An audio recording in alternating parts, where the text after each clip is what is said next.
Hello, everyone. Welcome to This Old Doghouse Logistics podcast. This is episode 8. Let's go.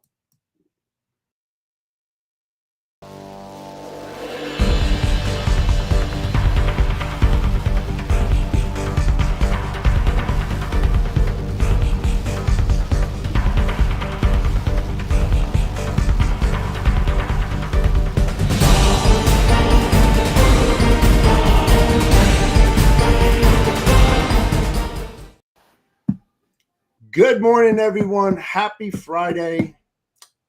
Right next to you is my excellent co-host, Mr. John Brewer. How you doing? I'm doing good for a Friday, Jeff. How about you? I am stoked because it is Friday. I had one of those weeks. Did you have one of those weeks too? Absolutely. Hey, today we're talking about a subject that nobody really likes to talk about. I mean, it's one of my favorites, Jeff. Yeah. Okay. Yeah, I believe that, John. I believe that. But man, I'll tell you, one of the biggest money pits in the logistics industry and the most stressful is claims. We've all worked with them. We all hated them. There's nothing to love about them at all. It's part of the industry. It's all about how do we mitigate them? How do we do away with them? We got a great guest that's going to be joining with us. You know who that is, right? Or no? Yeah. You do? I know now. Well, today's guest is Mr. Drew Singleton Wilder. Let's bring him in. Drew. Good morning. How you doing? Great. How are you guys doing? We're doing well. Good. Yeah. We connected some time ago, and I mean, you're like a guru on the claim side. You've been involved in that. You've been in the military. You've been on the shipper side. You've been on the carrier side. You got your own business now. I don't think that John and I could have a better guest than you that is very knowledgeable in this area. So I appreciate you joining us today. Hey, thanks for having me. So let's get into claims. First of all, Drew, tell everybody about your background who are not connected with you and about your company. Well, like you mentioned, I started in logistics in the military. I was in the Army, was assigned to manning an Army Medical Center logistics warehouse for 4 years. There shipping, receiving, OS&D, dealt with the civilian motor carriers. So we were creating those bill of ladings to GBLs. We were responsible for supplying all, medical equipment and supplies to, Fort Lewis, which is one of the largest bases in the nation, Yakima Firing Range, McCoy, so forth. So I did that for 4 years. From there, I was lucky enough to get a job with Viking Freight Systems, which is now FedEx Freight. Was there for 7 years. Worked on the dock for a little bit. Did a little bit of driving. Wasn't very good at it. So, winded up at OS&D in pre-claims prevention. Was there for 7 years. From there, I went to work for a freight forwarder that actually operated as a freight broker, local dredge, over the road. So had a whole lot of all the liabilities under one umbrella, right? And the fortunate thing about that is that I had the luxury of being mentored by a former ICC enforcement officer and an ICC practitioner, 2 of them. And so, I'm blessed. I was given a very good base. Mm-hmm. The other thing is that I went to a training seminar way back then. And one of the things that the trainer said that was very profound, he says, the good news is that all of you guys are here. The bad news is that only 20% of you are going to be able to take what you learned and apply it when you get back to work. If that makes sense. I was in a situation where I could actually apply it and learn and grow. So that's what really brought me to where I'm at today. When it comes to certificate of insurance compliance, working for a freight forwarder and freight broker, and again, having the proper mentorship, I understood at an early in the process the importance of that. Mhm. And then I also knew the lack of information out there. If you think about it, there's a lot of training on a lot of different things, but when it comes to COI compliance, there's not a lot out there. And so that kind of gravitated me toward what I do today. That's awesome. So what got you involved into claims? I mean, was it something that you always wanted to do, or is it something that you just fell into? I fell into it. Well, being at Viking and getting into the OS&D, we were also doing pre-claim investigations and so forth. Okay, at the terminal level, corporate handled the claims, but any claim that involved your location or generated out your location, you were assigned to do the pre-claim investigation. So that's where it started. That's where I got my foundation. And then when I went to work for the freight forwarder, I was supposed to be in operations, but they put me back in risk management. I became the claims manager, safety director, and so forth. And so it just went from there. Gotcha. So let's kick this claim conversation off. How do we prevent claims from happening? Well, I would say step one is having a process in place. In other words, having a standard operating procedure to prevent claims, and you need to follow it every day. And I'll give an example. Is that as claims manager, when I was with the freight forwarder, our SOP required drivers, if you're picking up freight, if it's over 50 pieces, you got to tally it. You got to have a tally sheet. We got to know you did it. Okay. We had an exception log where you picked up freight. If there was a problem with it, you called in, you reported the discrepancy.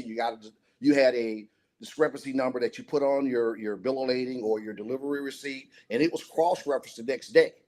So we went through those bill of ladings, we went through those delivery receipts at the end of the day. And if we saw that there was an exception made, but an exception number wasn't applied, we were talking to that driver. Okay.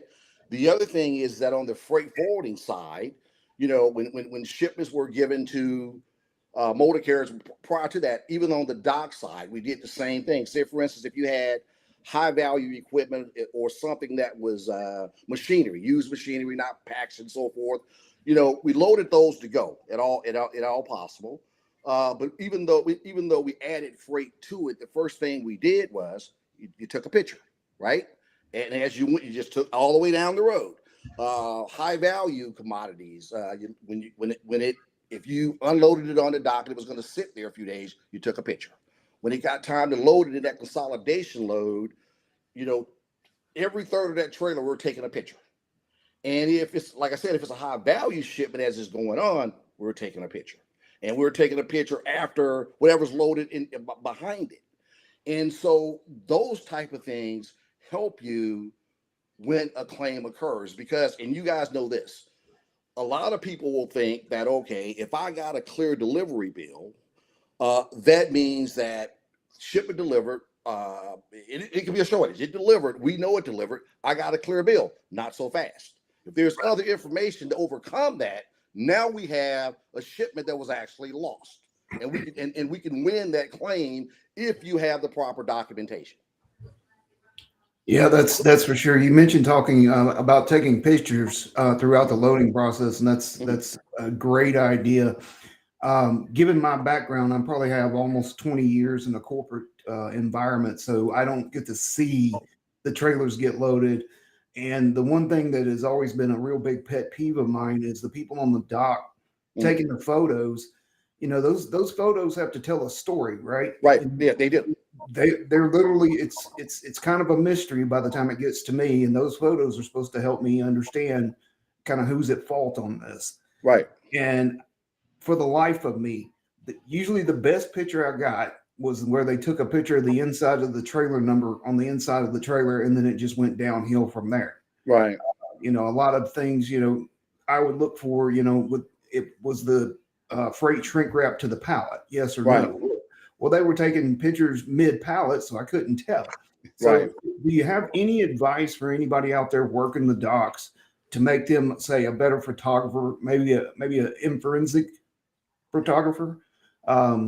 Any pointers that would help them out so that they can tell that story, even though, you know, whoever they're telling it to could be 1,000 miles away? Right. Well, again, I would say, you know, you want to pay attention to your high value, you know, commodities, right? Electronics, things that are, you know, machinery, things of that nature. But as far as, you know, taking pictures, I would pretty much start where you talked about. You know, you want to get a photo of actually the trailer that's going in, right? And then as you're taking those photos, you want to be standing further enough back. You just need to get some good angles. I just look at it like taking a picture of if you're just together and you're with your family, right? You want to get, like my wife says, you want to get a great picture that shows everything that's in that perimeter. And so that, to me, that's really the key. There's no special science to it. It's just taking good photos and having having a procedure in place that identifies, you know, when you're going to take those photos, you know, et cetera. Like, say, for instance, get off of cargo claims for a minute. I was also a safety director. And so what I would say to drivers is, in the event of a vehicle accident, you know, they had their cameras and we talked about how we want those pictures to be taken. In other words, you taking a picture 3 feet away from the trailer doesn't do me any good. Okay. I need to see, I need you 10 feet back, because I need to see whether there's any debris in the road, obstructions. There's a whole lot of things that I'm going to need to see. And if you're giving me a photo that's 3 feet away from the trailer, there was no point in taking it, right? Right. So And again, the same thing applies with the cargo. The same thing applies. yeah, I can't tell you how many times I got photos and the damaged cargo was sitting on the dock. Right. You need to take it while it's a crime scene basically. Right. You need to take pictures of the freight in the truck Right. as it lays, lays, instead of bringing it out to the dock and then taking a picture, because you've just destroyed all the evidence or a large portion of it that could help you, you know, ascertain who's at fault on this claim. So right. I definitely fully understand your frustration there. So absolutely. The other thing I would say, especially to freight forwarders, well, actually, whether it's a shipper, freight forwarder, or a freight broker, another thing I would say is that, if at all possible, and I understand that it may not be in all cases, but the more you know about how the motor carriers that you're giving freight to operates, the better off you're going to be, right? And I'll give you an example.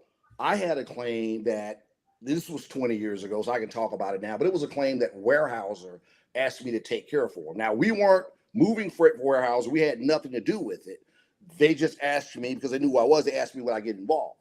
So this shipment, it was a conveyor belt. It was like 20 feet long. It came out of their location in Huntsville, and it delivered to their location in Phoenix, Arizona. Believe it or not, on a clear bill. About a week later, Weyerhaeuser decides there's damage in the tune of $80,000. There's 2 LTL carriers involved in this move, okay? And Weyerhaeuser filed the claim, couldn't get anywhere with it. So they asked me to get involved, and I said I would, which was going to require them to fly me from Seattle down to Phoenix. Well, they wanted me to go the next day. I'm like, look, it's taken this long. There's no point in me going down there tomorrow. What I need you guys to do is, I says, the individual that you guys are going to use to repair this piece of equipment, I need them on site when I get there. Okay. So we both met there at the same time, did a thorough inspection, you know, joint inspection.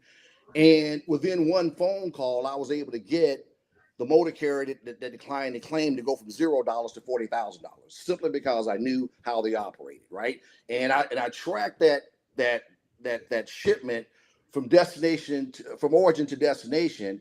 And at the break bulk, when it switched hands, because I knew how both of those carriers operated, I knew that a picture was going to be taken. I knew how they operated, and when I asked for it, they couldn't produce it. They decided to give us $40,000. Gotcha. That's good. Yeah. Yeah. Where does a claim start? Well, I have a few things because I was on that side for 37 years.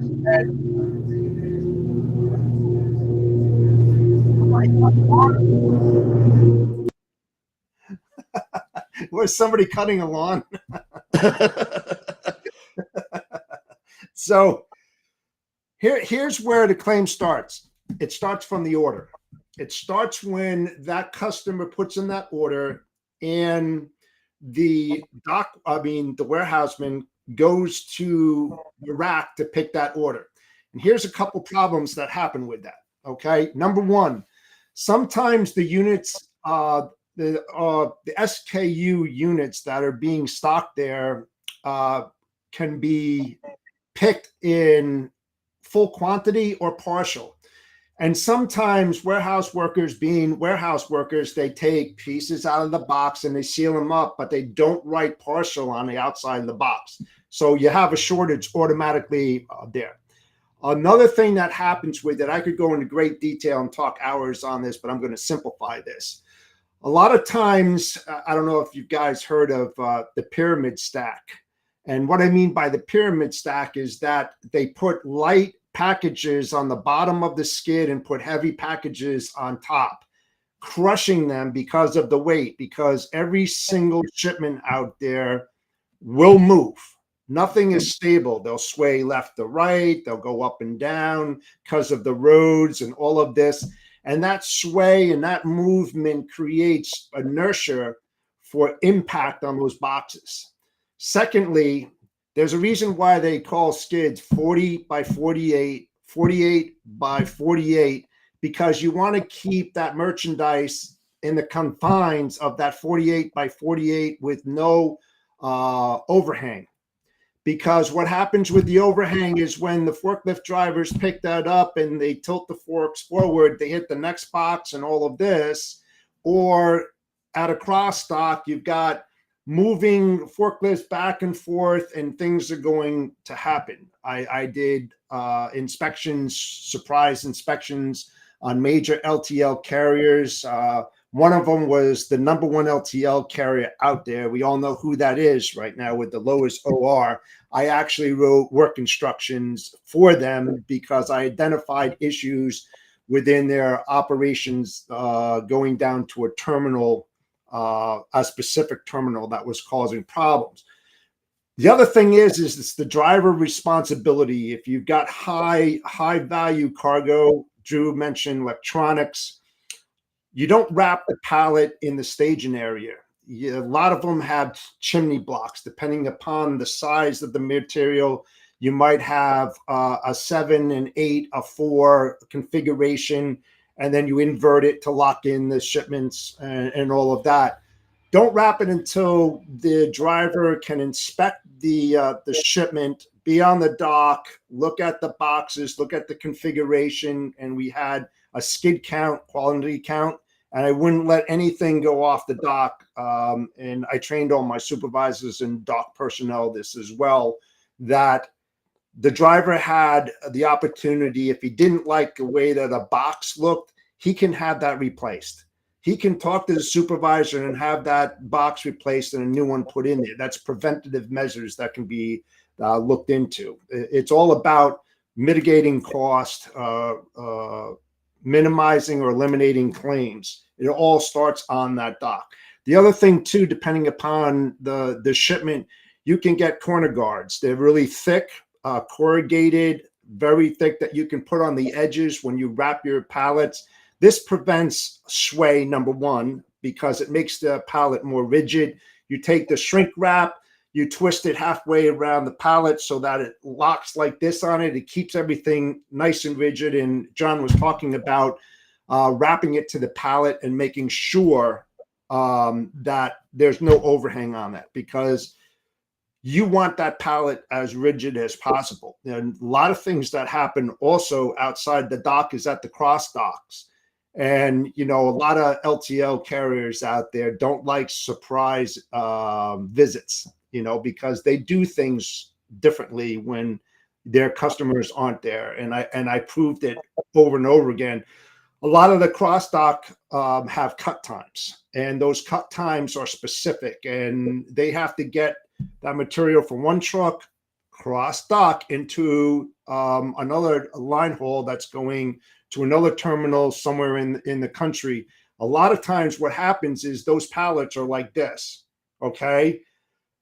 A forklift driver will pick up this first pallet, they'll tilt it like this and run 2 pallets into over the load leveler into the truck to do 2 for 1. What happens is that truck and that load leveler, it goes up and down. It goes up and down because of the weight transfer.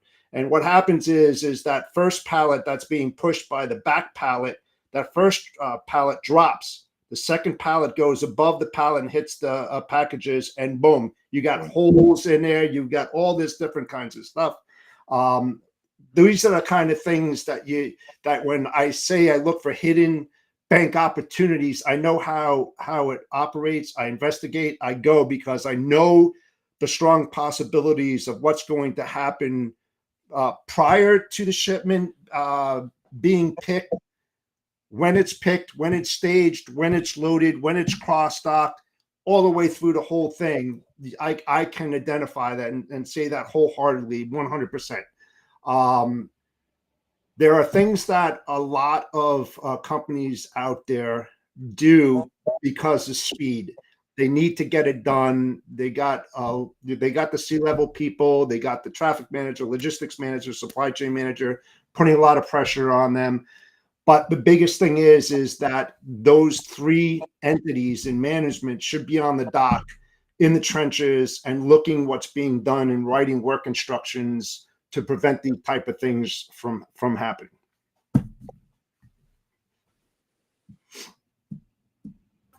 Yeah, completely agree there, Jeff. Having that knowledge and knowing where, you know, how that freight moves through the system is important.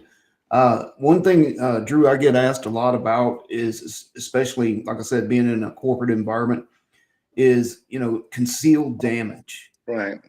How can a shipper protect themselves, or even a receiver, if somebody's buying something? How can they protect themselves from concealed damage? I would say it's not always feasible, but as Jeff mentioned, when you're receiving that cargo, if you see that, you know, obviously if you see damage, you're gonna inspect it and look in. But if you see boxes that have creases in them, things of that nature, that's gonna prompt me to open that box and do a good inspection right on site. The sooner you know, the better off you're going to be with the concealed damage claim. That's the best way I can explain it. What would you say, Jeff? Yeah, there's 2 things that come to mind on that. First and foremost is that concealed means you can't see it, right? There's no visible damage present where you can immediately say change, you know, Right. Get a replacement. What I did was I mitigated. I did some concession negotiation. Right. And what that means is that, look, let's face it, to when you file a claim, it takes between 30 and 90 days Right. to file that. Right. Concealed damage, you have up to 9 months to put in a claim for something that was actually inventoried, pardon me, 9 months ago that you didn't know it until it was picked. Right. And all of a sudden you found out, hey, I got a damaged piece. So there's a lot of investigation goes, right? You got SKUs that were received in at the warehouse 9 months ago. You've got serial numbers. Hopefully, you know, on your WMS and you're scanning an RF and everything, you've scanned all that stuff. Now you got to backtrace, right? Right. Because now you need the original documents. You need all this, who was the carrier that delivered it, all this other kind of stuff. And there's a lot of SG&A costs that's associated with that. So when I say concession negotiations, that means that if a the value of a specific item that's concealed is up to X, that's Right. automatically paid. Right. Because it's going to save you more money in the back room than it would if you went through the whole process, Right. sending in all those documents and doing all that kind of stuff. So, I mean, it costs a lot of money, right, per individual to mitigate and process the claim from the start to the end. Right. That could add up to several $100s on Right. each claim. So you figure if you've got something that's $150, $200 worth of damage, pay it automatically. Boom, get it off there, because you're going to spend a hell of a lot more money than that. But that has to be identified in the contract, the transportation contract,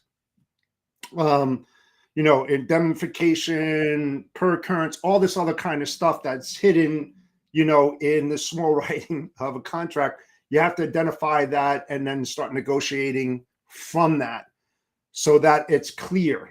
And the other thing too is that what are the 4 different types of claims that you can claim for?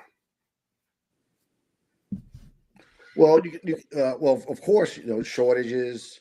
You can damages.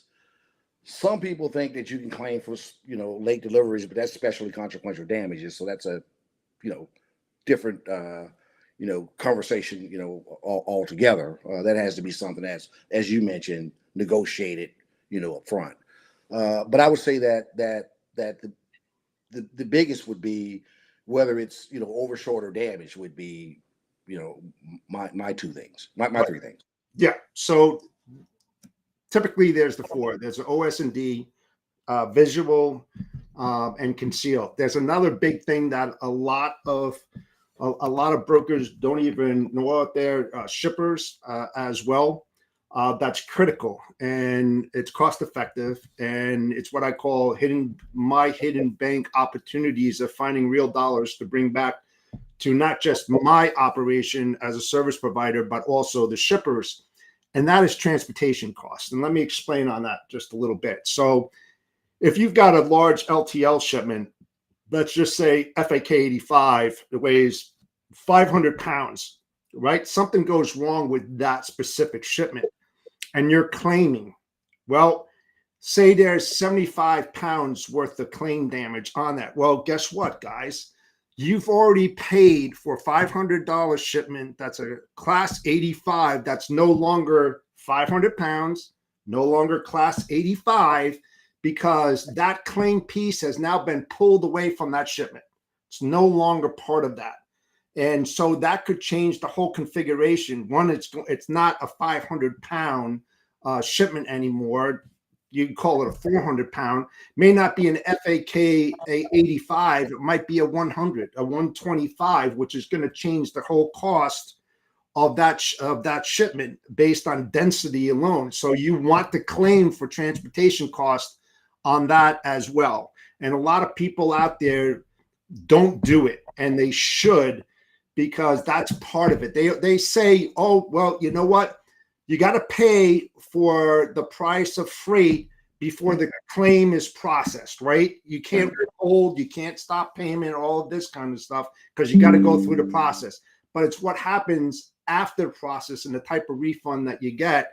And the other thing too is the average cost per claim value pound that you have to identify and negotiate up front, because you could have a single product on a freight shipment, or you could have multiple products, different SKUs on that, which will create different values.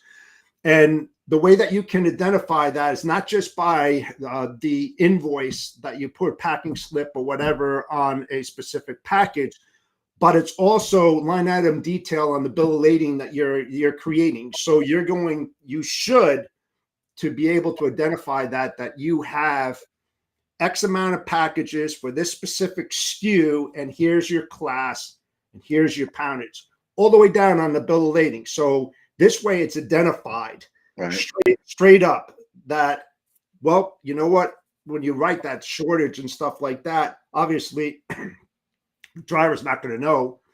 The shipper will find out after they break the shrink wrap and open it up, and they're like, "Oh, we didn't get this done." Now that's where the deduction happens on that LTL shipment, where you're going to eliminate that class, that pound, that SKU, and then start from scratch to see what that delta is. That should also be part of, not the, there's a difference between retail and wholesale, right? Right. No, you're not going to get paid for what you think the consumer's going to pay for it. It's what you bought it for. Exactly. It's your cost. Yep. Not what it could have been, Yep. Yep. Yeah, and you have to prove that too. That's why you have to, when you submit for claims, you talked about photos, you have to have all the documents, the DER, the bill of lading, you name it, etc. It has to be all part of that. And that's how you reduce your cost on that side as well. And one thing that I forgot, I'm going to go back just to about the dock operations and the configurations of pallet. One of the biggest things that a shipper should do to save a possible claim is on a piece of paper like this, right? Do not break shrink wrap. Yeah. Right? Do not put it on just one side, 4 sides, all the way around it. The other thing too, that I definitely want to cover real quick, Drew, you mentioned about freight forwarders, air shipments, and all of this. Mm-hmm. I had a big problem many years ago, because when you ship when you give it to a freight forwarder, they give it to airlines and stuff like that, everything is palletized. When they put it into the belly of the plane, right, you're paying the skid. You got about maybe 6 inches of skid, 48 by 48. Then you have the product level. Well, guess what they do? When they go and load that plane, they dismantle that pallet. They do. They put a pallet in there. They're going to break it down by piece, because they want to fulfill, unless it's in an LD3, one of those cargo hold containers that they go in and roll it in, stuff like that. But a lot of the small planes, passenger, whatever cargo, they're going to break them down because they want to maximize that. There's a guy in there, dude, with a little conveyor thing, and they're just packing those things in there. So why are you paying for the cost of the pallet in those dimensions when they're breaking it down? It's a convenience. The way that I negotiate it, I'm doing it. I could give it to you like a parcel carrier, like a UPS, and take it and give you a master pull list, and then you sign off on the number pallet up. But what I did was I gave you a pallet. I don't get paid for that pallet. But now you're increasing the chances of me getting claims too, because that left my facility and that was in good shape, and you signed for it. Now you're breaking it down and throwing it and mingling it with other things. So there's a lot of things you have to think about, from an operational point of view, and where to look and how to eliminate a lot of problems. Yeah, and let me jump in here, Jeff, because you hit on a point that I've had to deal with fairly recently. We, especially with our shipments that go to Alaska and Mexico, so they obviously are going to go through to a forwarder, and by the time they get to the delivery place, some cases are damaged or they're missing and what have you. And one of the things, I guess being from Mississippi, I have to have some ingenuity. So we couldn't figure out what was happening, because we knew, we were taking pictures of it when it shipped out. And by the time it got to, like I said, the consignee, it was missing shortages or damages. Yep. So the one thing we did to kind of figure it out is I had the distributor use colored shrink wrap, like blue shrink wrap or green shrink wrap.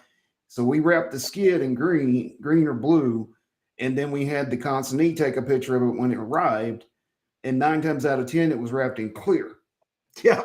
So that's how we figured out where the cases were getting damaged and shorted, was at their own forwarder, and they were doing the exact same thing that you just mentioned. So yeah, you have to kind of think like a criminal sometimes. You got to outthink the thinkers. And to your point too, John, is that when I was shipping high high value electronics, not one pallet left without me putting wrapping each pallet in 4 mil black wrap. Nobody knew what was in there, especially because there's a lot of inside jobs and stuff like that. They may not know where it came from when it goes to a cross stock or whatever, right? They don't know what's in there or where it is. So it's going to kind of be like, should I rip this thing out and should I go into it or what? With a clear plastic, everybody has that. Not going around the freaking pallet, to your point. But there's so many different ways and steps that you can take to kind of minimize it. Will it happen? Yeah, it might happen, but you're going to minimize that problem and make the criminals think, man, if I do this, they're going to know. You know what I mean? I mean, because you can identify it, especially with a lost shipment as well. To your point, John, if you have a specific color nobody else has, and then you have a shortage someplace and it's a pallet, everything is clear. Oh, there's a yellow one. That's got to be John's. You know what I mean? Right, so there's certain things that you can do to prevent, loss to being found. So. That's true. But another thing I would say is that especially when it comes to shortages and high value things, back in the day, I know you guys remember when there was Radio Shacks, right? And video content. Well, when I was with Viking, we were picking up loads out of Northern California, and there would be LTLs, but they'd be loaded to go. So in other words, we would say first stop would be, say, in Olympia, Washington, to a Video Concepts, and it just went on up the line to like Bellingham. But some of those shipments winded up coming to the Seattle dock and being cross docked. Okay, now, after it had been going on a while, what I started noticing was, and this was back when VCRs were $700, right? Mm-hmm. What I would notice is that every other week there would be a video or two, VCR 2. One would be short on the order to Linwood. One would be short on the order to Olympia, and then they kind of graduated up to the widescreen floor model TVs. So these were thousands and thousands of dollars. And so, we did everything we could to figure out where where we were going wrong. We even had someone tell the line drivers. I'm talking about from pickup all the way up the line. And one of the things that after we went through that process and we were getting ready to do that, I told the investigator out of the corporate office, I says, I really don't think that we're going to gain anything from following the line driver. I says, I don't believe any of them are doing it. I said, it's happening right here at the Seattle office. And eventually we found out, but it was in front of us the whole time. This is how it played out. One of the, when you say inside job, one of the assistant dock supervisors, him and his wife were going through a divorce. They had 3 kids. And every day she would tell us, he's got to pay more. She's telling us, she's draining the man dry. She's demanding all this money, and the freight's walking out the door. It was right in front of us. And how we eventually got to the bottom of it is that one of the guys that was involved pissed his girlfriend off, and guess what she did? She called and spilled all the beans. But again, it was right in front of us the whole time. But desperate people do desperate things in desperate times. But all I'm saying is that if I would have had an opportunity to do it my way, the first thing I would have done was taken him off of it, right? And the guys that he was involved in. That would have been the first thing I would have done. Because she was clearly saying, and think about it, right? She was draining the guy dry. You could see it, right? So why not look there first? Because when you think about it, when you say inside jobs with motor carriers, it's typically middle to upper management or the dispatcher that's doing it, or somebody that's in control. Definitely. Right. Because see, they were able to take those. What they were doing is that doing the breaks, like at 3 o'clock in the morning, when everybody's upstairs on break, they're downstairs taking what they wanted. Yeah, and the other thing too, if you're a leader, and you Right. can't lead by sitting in an office. Number one, you have to be in the trenches with your people. Right. And one of the biggest things that people fail to do, or leaders fail to do, is listen with intent. That's Right. a big word, intent. Yes. And if you just go out there to listen, that's one thing. But if you listen with intent, you're going to hear things that a lot of other people aren't going to hear that would probably drive suspicion. It Right. could be an act, it could be a physical thing that when they're talking to somebody, they're squirmish or they're doing something that's not normal. I Or you know. hear them saying something and you're like, man, something doesn't seem right here, Then you start digging in, and Right. that suspicion leads you to go almost like on maneuvers and Right. go into a place that if you were a criminal, and you talked about, John, thinking like a criminal, go into a non-suspicious kind of place where it's black or dark or something, and you just watch what's going on. And Right. then lo and behold, boom. And it's funny that we're talking about that, but I had an inside job when I was working for Onkyo Electronics back in the 80s, where I hired a one-armed guy Mm-hmm. to load. He was a good warehouse worker and everything, but he also was the one-armed bandit. I mean, and it's funny, but it's sad. But this guy was taking high-end receivers, Right. breaking them down at night, going into the bathroom, pushing up the ceiling tile and putting them up there, Right. and then building them back when he got to the house, because he was taking bits and pieces out. And then I just got suspicious, and I had that feeling, that gut feeling that John and I talk all about. Yeah. And I stopped him, and lo and behold, I found a circuit board on him. Mm-hmm. And then called the police, and the police went and investigated, and they found many pieces at his home. These are the kind of things, that intuitive nature, that gut feeling that if you listen with intent, you're going to find out many different things. You will.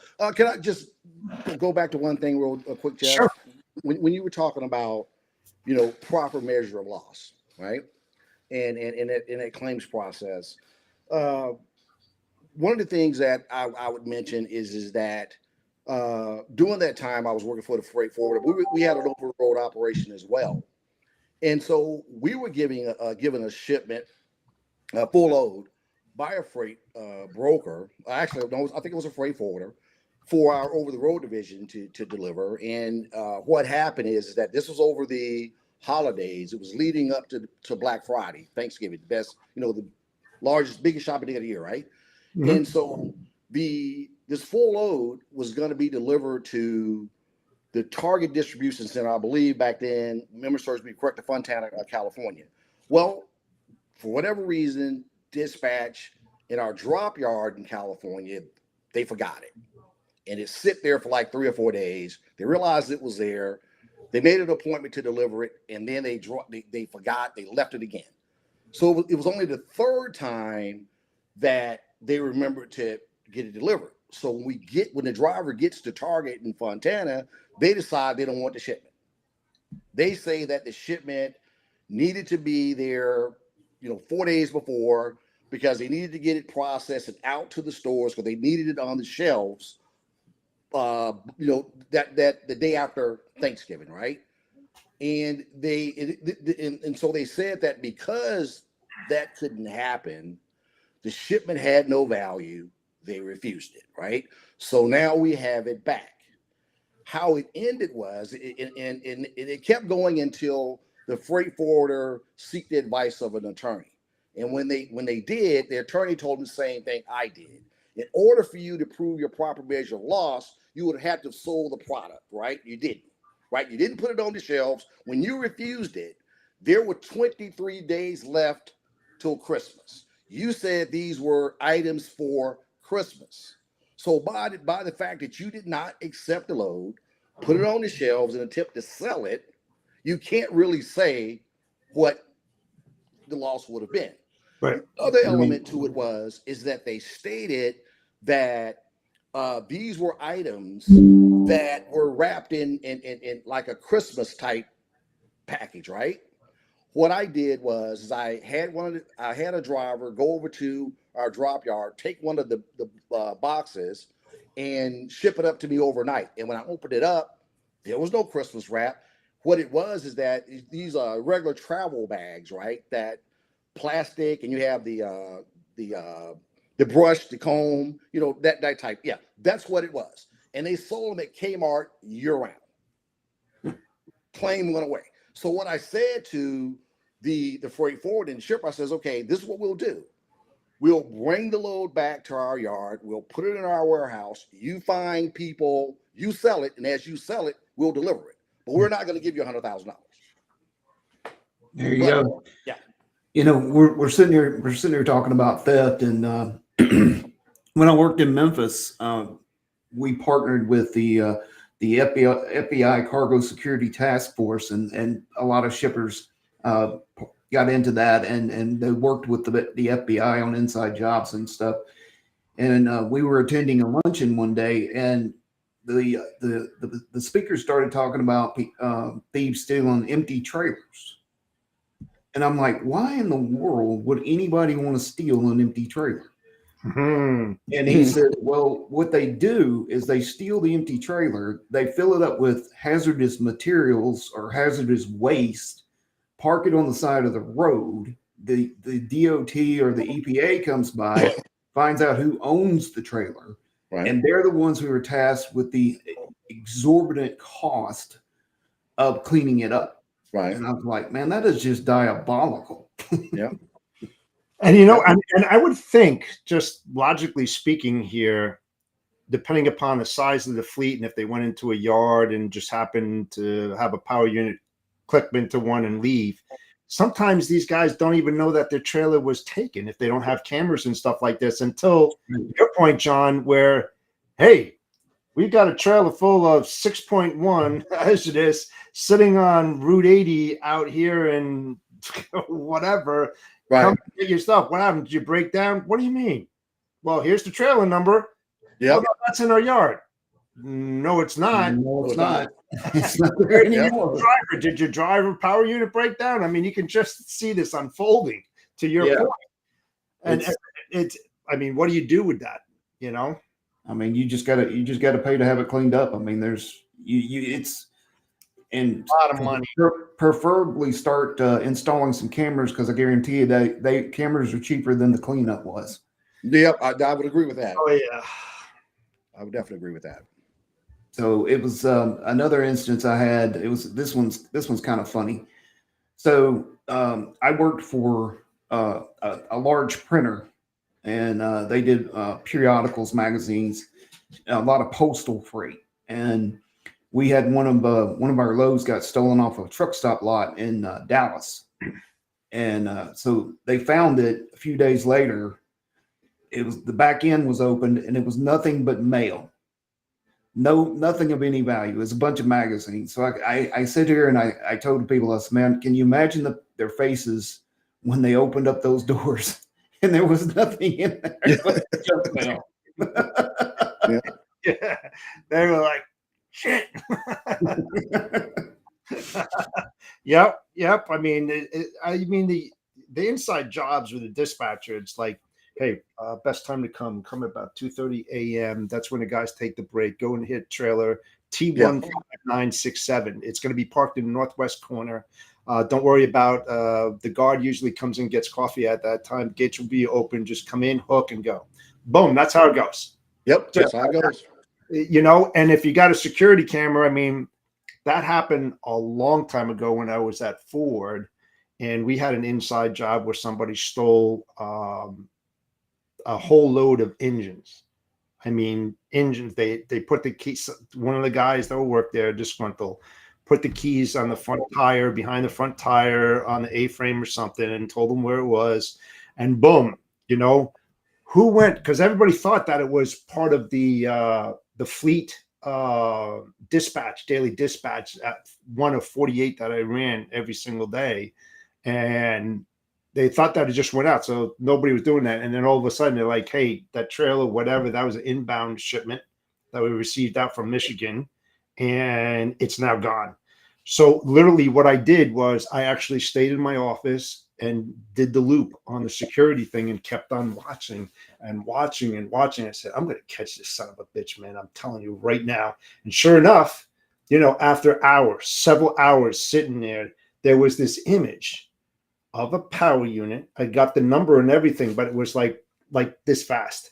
And I had to slow it down and then back up. But I'm talking like 17 hours into this, because nobody was picking it up, even the cops, whatever. And I was like, I'm telling you, it's got to be on here. And sure enough, boom, I found it. And then they did because they had the tracking on that shipment on the power unit too. And sure enough, they found it in Patterson, New Jersey, which is well known for theft all over that area. But we found it, and the problem is that they didn't have the proper equipment to offload those things. Those things are heavy.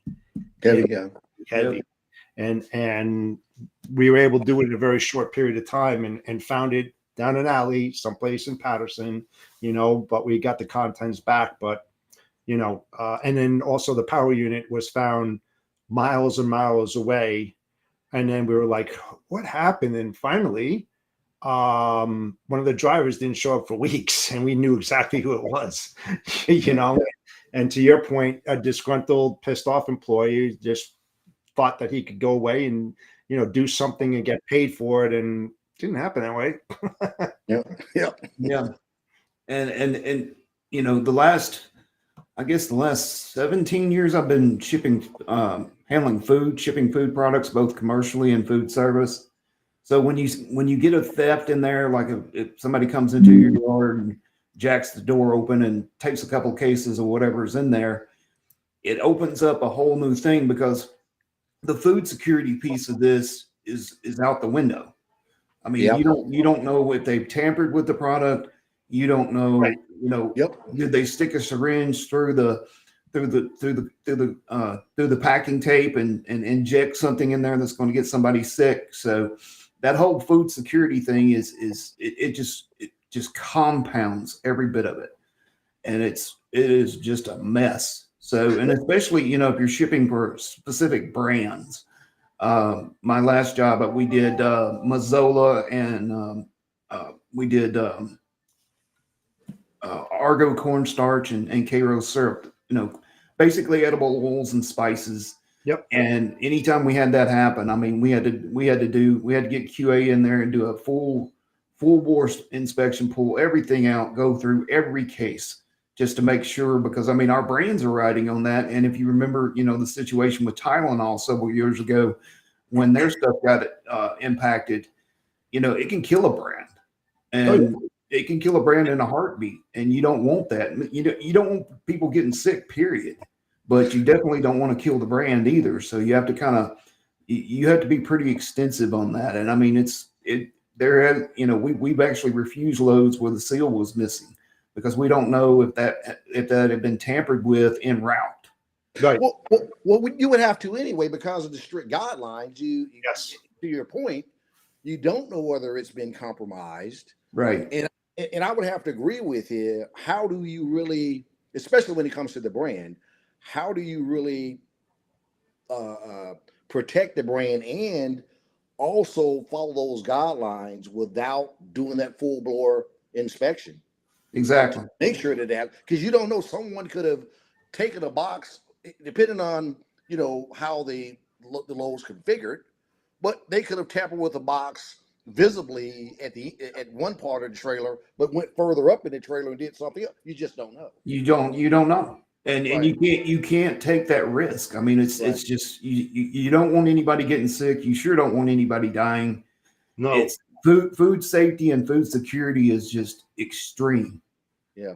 Yes. So it's you gotta. I mean, you can't do stuff like if you were just shipping bricks or something. So it just adds a whole new level of complexity to your situation.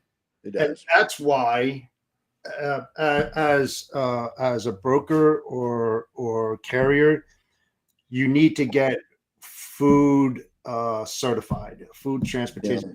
I'm foods certified for transportation. Got my certificate behind here if you want to see it. But yes, you need to go through that because it's so important to your point, John. And another thing too, we're talking about claims, but one of the biggest things is transfer of ownership. And let me explain transfer of ownership. When a trailer is parked to your door at your facility and it's sealed, basically, if you have a door seal or whatever, and it's there, as that trailer is parked, it's part of your warehouse. Okay, it's part of your warehouse.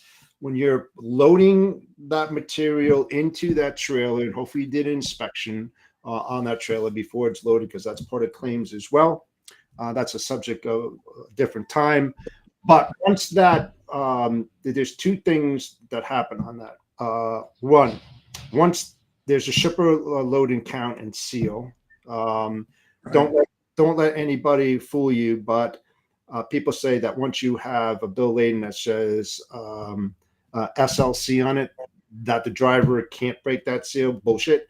They can. Yes, it's the responsibility of the driver. If he sees his trailer tilting or something just doesn't look right, you can seek the dock supervisor. You can have the dock supervisor come out, or even the traffic manager, logistics manager, put in your concerns.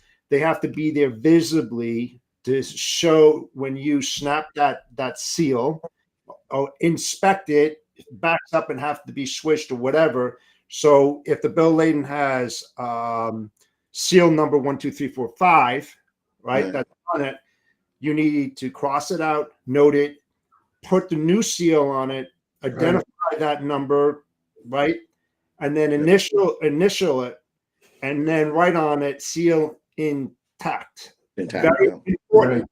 Very, very important. A crucial element to putting in claims. It must be that way, because if you don't note that new seal and it comes in with a different seal, that whole load's going to be gone. I'm going to say, especially on food, especially on food, right? That also happens in your DOT inspections and your border inspections. That's true. They'll break that seal.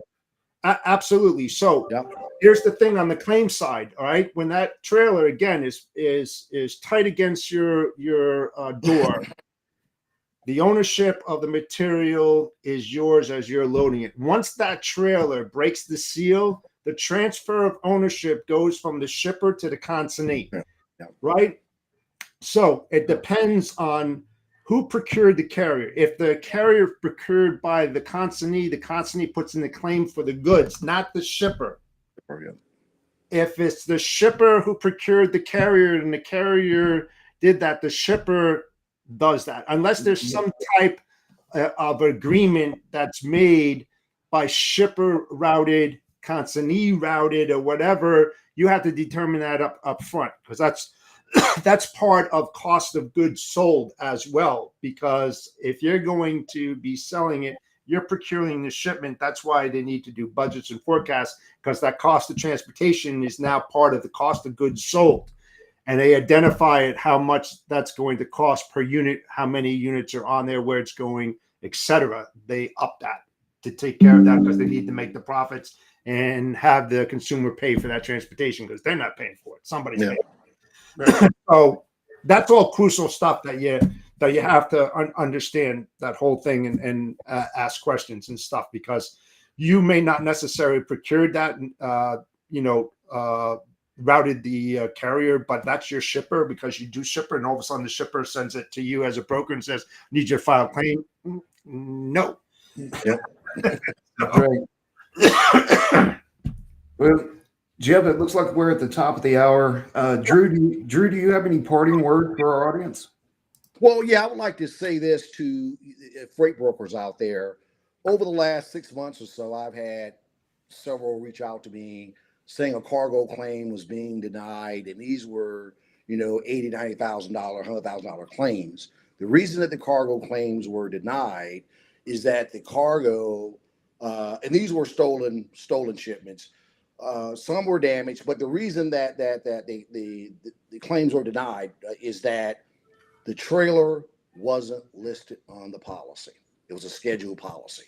The only way to get around that is to make sure that the motor carriers you hire have hired autos. If they don't, it's over. Because if the trailer isn't listed on the policy, the cargo coverage, it's clear. Claim's not going to be paid. There's nothing you can do about it. And there's one option. Have your carriers, motor carriers, have that coverage.